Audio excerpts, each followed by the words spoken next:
sa aming paglalakad. We're just walking here. So, ito siguro yung naghihintay sa akin. No? Sarap iuwi, oh. Upuan. Iuwi sa Pilipinas. Ano, pwede natin makaykay. Parang wala naman. Lahat talaga ay puro rubbish. Yan. Pero, sarap kunin mo padala sa Pilipinas. Oh. Hey! Asawa ko, sabi niya mga basura na daw. Kunin pa. Ay kung sa atin yan sa Pilipinas, di. Pwede kong ipadala yan. Kaso, mas mahal yung ipapadala. Mahal ang shipping fee. Sayang ang pera.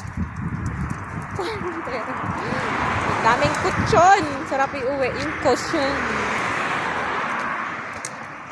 Hanggang doon na nakaaw. Hanggang tingin. Hanggang kalkal.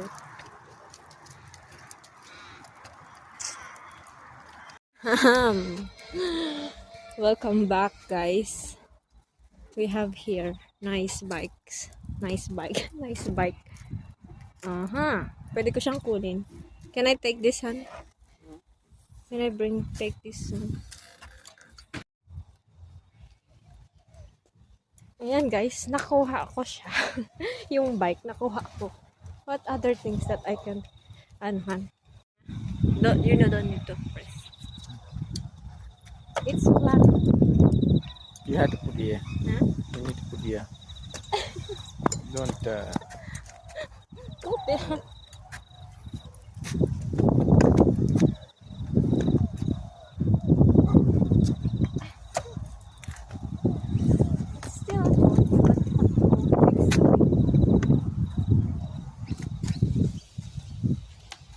Diba, oh, may bike na ang baby namin, di na kami magpili.